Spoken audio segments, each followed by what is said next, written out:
have a new idea, which is book reviews. And this is the first one, Tree Law Cases in the USA.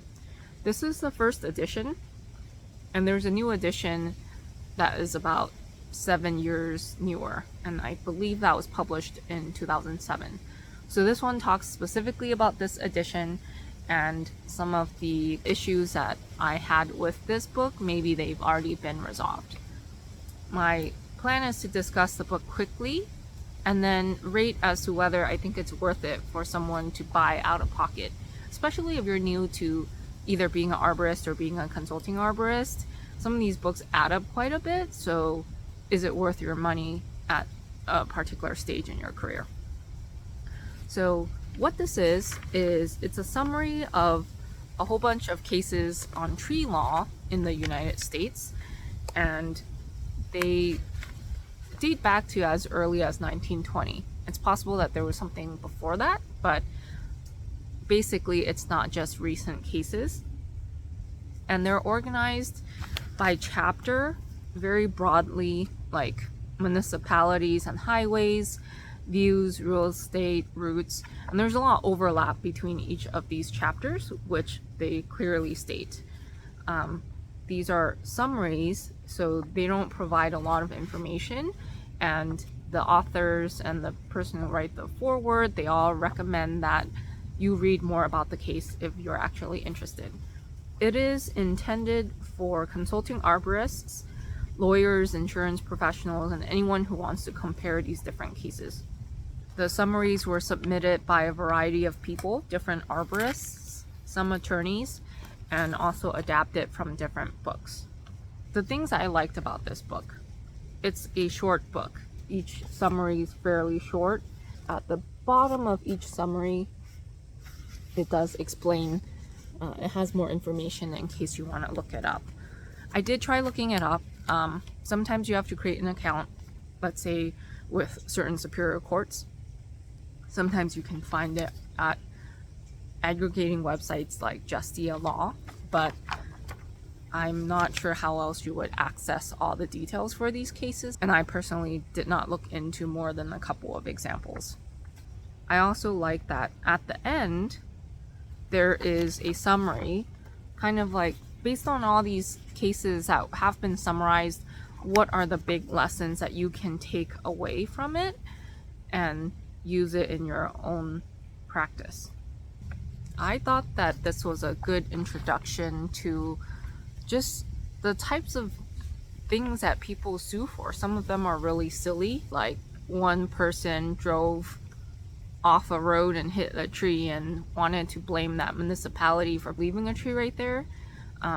Some are interesting in that the person suing maybe had a case for it, but their attorneys didn't do a good enough job bringing the right evidence.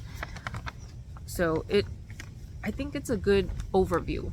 There are also a couple of instances where I just laughed out loud because I was not expecting to find the kind of detail that was included in there, like this person's obese, they weren't wearing their glasses, like it's their fault. So I found it kind of funny at times.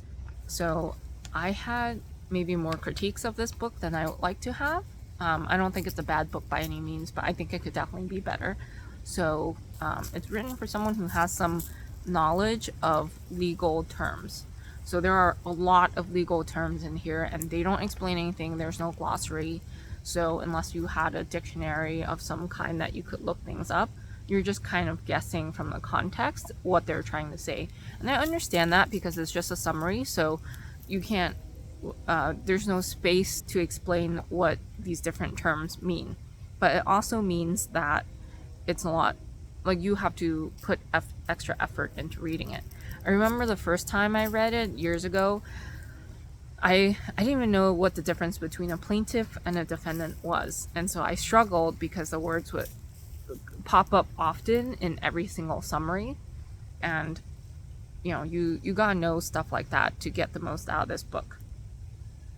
I also was trying to figure out how the cases were organized within each chapter. It's not alphabetical, it's not by year, it's not by state, then year.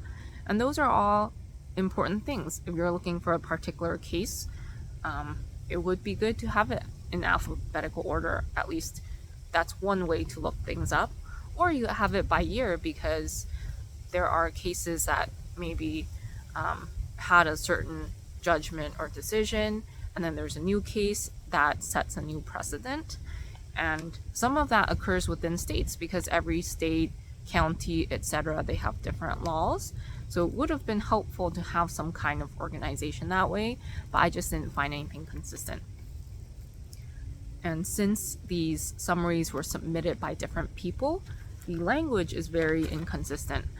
For example, they will use the arborist, the certified arborist, the registered consulting arborist, the ASCA arborist, and there's no consistency as far as explaining the terms or trying to edit it so that it's clear. For example, a ASCA arborist, what is that? Is that a RCA, or is that an ASCA member who is an arborist? Sometimes there weren't dates, and sometimes the summaries themselves didn't have a lot of detail. I remember seeing one or two where it was just a couple of sentences, and it was just, what's the lesson we're supposed to learn from this case? It didn't have any details as to who sued who for what, and what each side argued, which was shared in other summaries. I found that I ended up with a lot more questions than I had answers from these summaries. If you've been in the industry recently, there is an attorney arborist. His name is James Coleman, and he gives talks everywhere. ASCA, different ISA chapters. And if you've ever seen one of his talks on legal cases, it's very consistent. He will always have plaintiff v. defendant, the year. This person, here's the setup. This is why the plaintiff is suing the defendant. And here's what the outcome was, blah, blah, blah. Every single time he talks about a case, he has that information. And I think maybe that's the expectation I have coming into this book, is I'm used to hearing that over and over. And the fact that the information is not in this book, it makes it, not in every single summary in this book, makes it feel incomplete. Ultimately, I'm not sure what use I have for this book at this time in my career, since I'm not doing litigation work, I'm not doing any expert witness work. I think it's a good reference to have in that event if I ever decided to start going down that route. But there's also some degree of, the arborists should stay in their lane. They're not the attorney. Maybe you can share this book with an attorney that you're working with in case they need some examples of previous rulings. But otherwise, I would say it's not worth purchasing for the beginner arborist. It's a fun read. It's a fun enough read. It's short, it's fairly thin. If you have access to it from your employer's library, or if you could borrow it from someone, I think it's definitely worth looking at. But unless you can see a direct path to expert witness work, maybe hold off on buying this book unless you can get a really cheap copy, or until you've exhausted all the other books that you need at this time in your career.